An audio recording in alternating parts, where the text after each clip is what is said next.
All right, good evening, peoples. Wow, a lot of things going on in the market. So I want to give you guys a little overview, but let me jump in and give you the Roundhill payments for the S&P 500, XDTE, QDTE, the NASDAQ 100, and the Russell Rdte. So I'm going to give you those, and then I'm just going to talk briefly about all the earnings this week. Obviously, everybody's aware of the election as far as the U.S. goes next Tuesday. So I expect a lot of volatility. We've got six of the Mag 7 reporting, okay, this week. I think some, I don't have all the details, but I have a chart for you of who else on the rest of the week is going to report earnings, just overall, some of the bigger names. So let's jump in here relative to Roundhill and their distribution. So as a reminder, we're still 10:29 here on Tuesday evening. They've announced their dividend. They were lower in general, but a couple of clearinghouse facts. So you have to buy these tomorrow, Wednesday. I would always buy before the traditional market close. Sometimes you can buy in the after hours on the declaration day, or the day of the declaration. They're reporting after the market closes on the 29th, but they're calling Declaration Day Wednesday the 30th. So you have to buy then. Again, to be safe, always buy during the regular market hours. I know a lot of people have told me they've been successful in buying in after hours, but it comes down to your brokerage, how they handle it. Just like some brokerages have trading hours that allow you to buy some ETFs and stocks, beyond the normal after hours. So this whole pre-market and aftermarket hours and how brokerage is different. And what I mean by brokerage is who you have your stock account with, right? That, is it a Schwab? Is it a Fidelity? Uh, is it some of the more newer companies? So everybody, and all of you guys know that own these payers, the margin, for those of you who use margin, all the different brokers have different rules. So there is no standard out there um, in that sense. Okay, let's jump into this. So you have to buy on Wednesday in order to get these dividends. X date is Thursday, Halloween, October 31, and then you get paid on Friday. So this is always the case. You can look back last week, it was declaration of 1023, ex dividend, meaning that if you buy it on that date, you don't get the dividend. And all of you know that these are small dividends because they're weekly, but in the pre-market on ex-dividend date, you'll notice that it gets subtracted out. So that fund will open up minus 23 cents. In this case, on 1031, it'll open up minus 15,488. So let's go over here. Again, this all stems my charting from someone who asked. Okay, so if you have something you want me to do, sometimes I'll do it if it makes sense and I think it's good for the overall group. So a lady here asked me, "Hey Bruce, could you, I see these variances in the yield amount and obviously the payment amount changes, right? So you see a 15-cent payment. Well, look at the yield; it's going to go down. This is still pretty close. We went down 23 cents from last week on the day before declaration, right? So last week we closed at 52.70. This week at 52.47.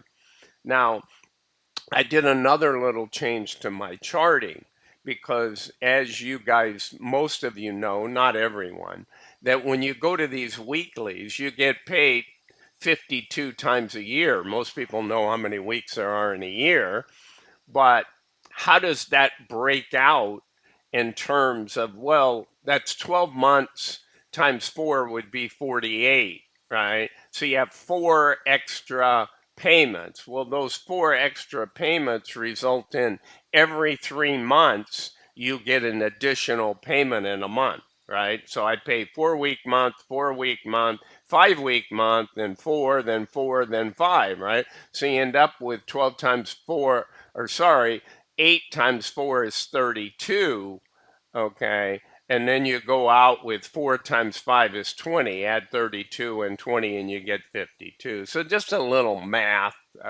for people like me that are math oriented people. That's why spreadsheets come easy for me and other things. So what I did was I was always saying, oh, this is 4 or 5 down here. And I thought, well, you know what, Bruce, now you're doing another 5-week.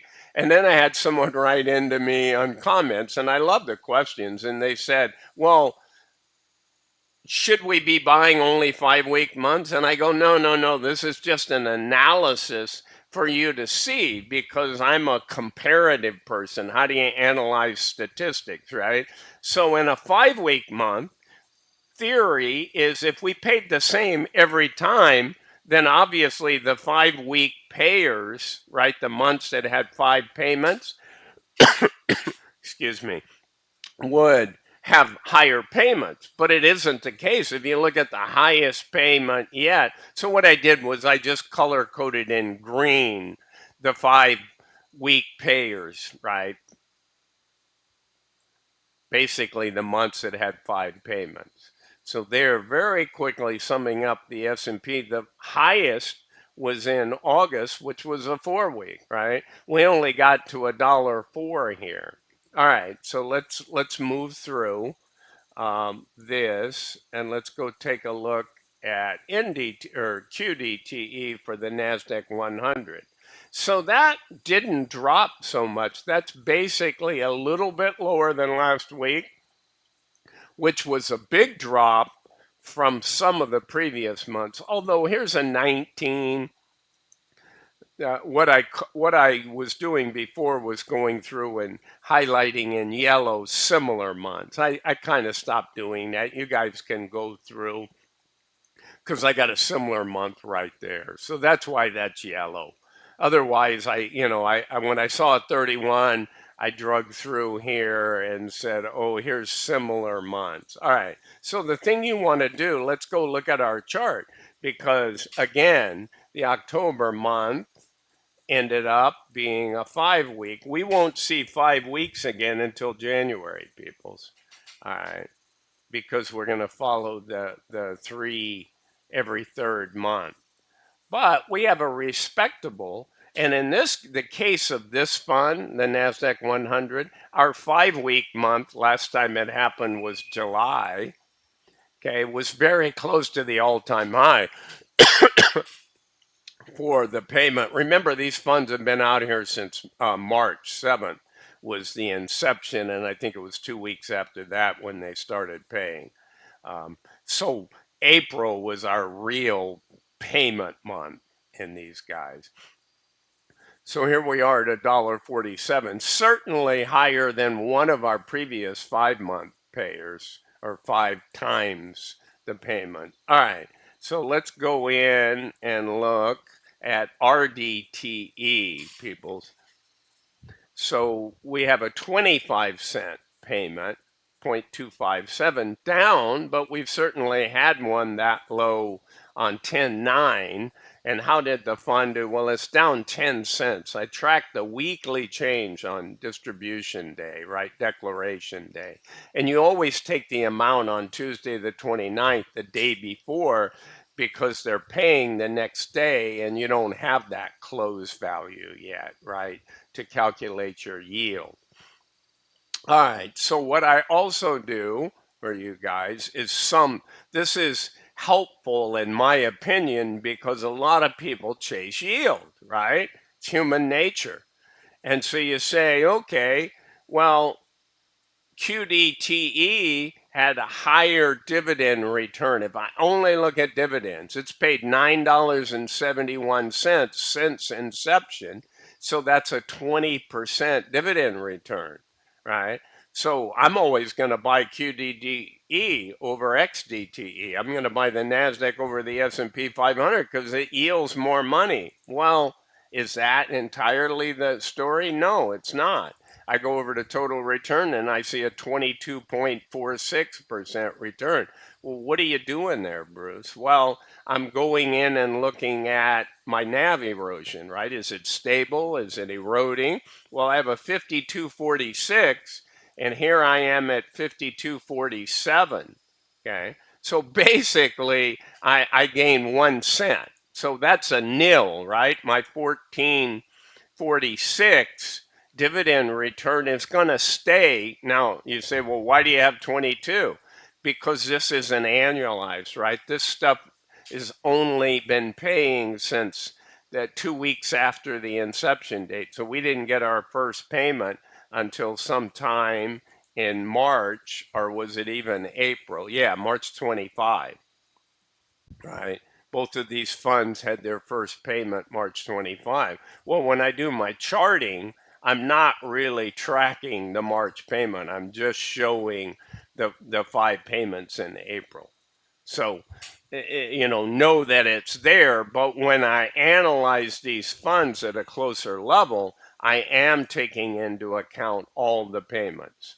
Okay. So 1456, when you look at how many days have you owned at 237, when you use 365, that ups your dividend percentage to 22% annualized, right? I keep collecting the monies along the way.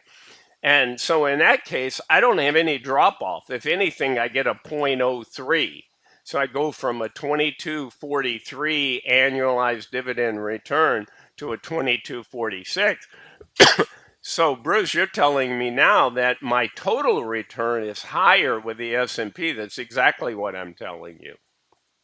Because we had a 2091 actual payments of 971 divided by what the fund was at inception.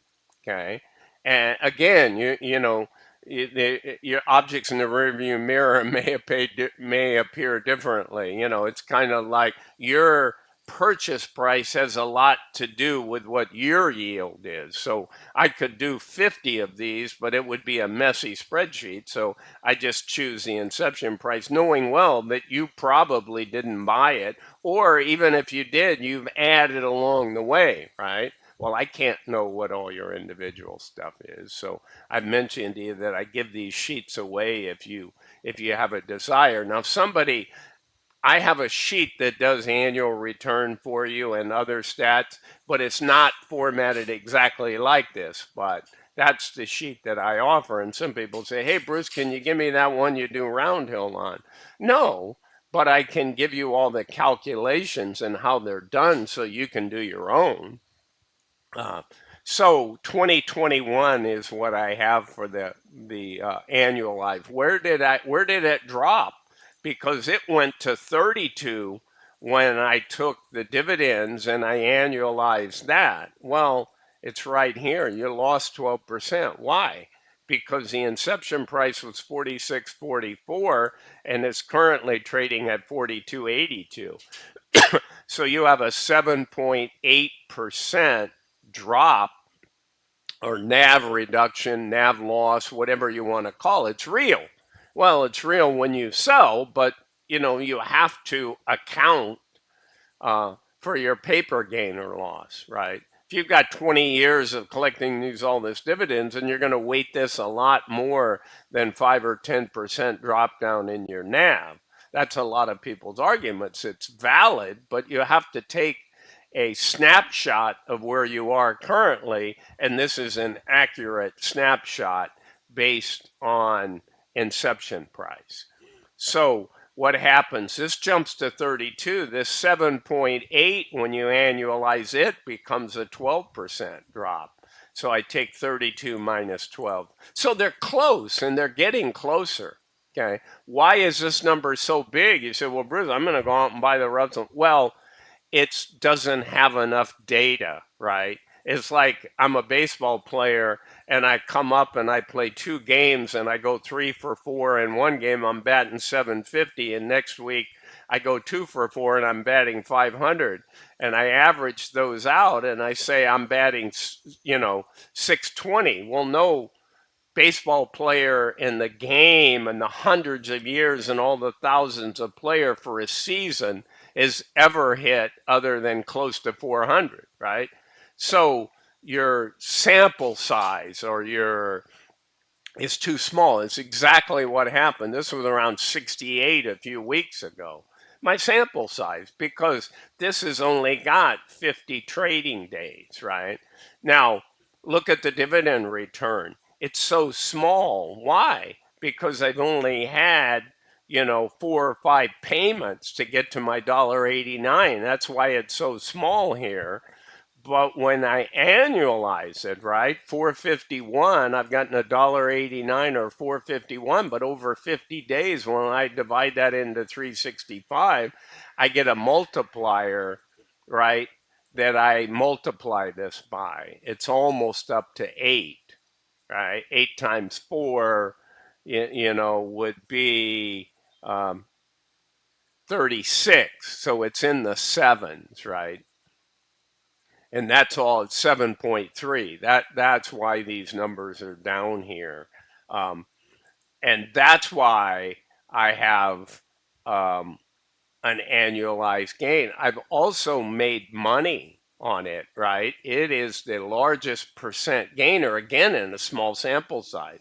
It traded at 42 in the inception, and now its current price is 43.32.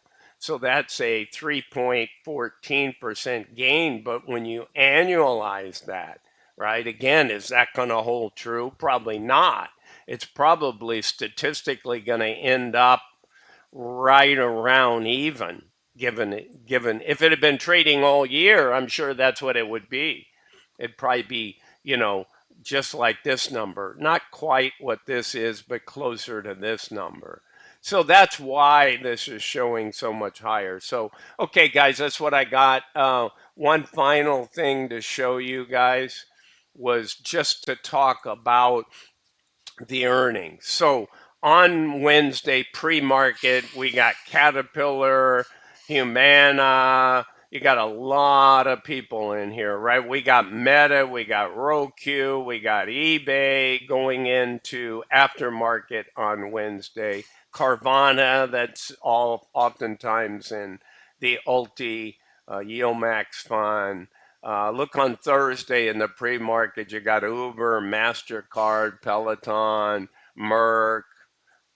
You got a lot of names in here. You got oil. Look at Apple and Amazon on Friday after the market. You got oil company Chevron. Okay, you got Wayfair, which is a big indicator of consumer. You got Intel. So I'm going to miss some names. Oh, here's Coinbase, right? Coinbase and Meta on Wednesday in the aftermarket. Big, big. I don't recognize this one. Etsy. Um, Okay, guys, that's what I got for you.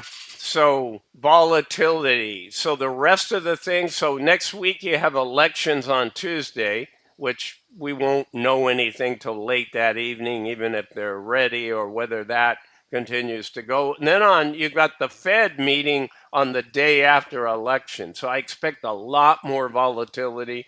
The market's holding up well. I think the next factor is going to be the election, and likely no matter who gets elected, and even if it gets, you have a situation where I'm still expecting a sell-off. That may not happen until November. It may not happen until December. The higher we go, and again, I think it's possible we get to 60. 61 would be the extreme. Probably the further we drop over multiple months after that. But hang in there, guys. These funds are good. Again, if you're a long term investor, ignore what the market does, right? If you've got 10, 15, 20-year horizon, just keep buying your Roundhill, your Yield Max, whatever you're investing in. But I am a believer in the S&P 500 over a long, long stretch. That doesn't mean it may not have an ugly 13-month situation coming up.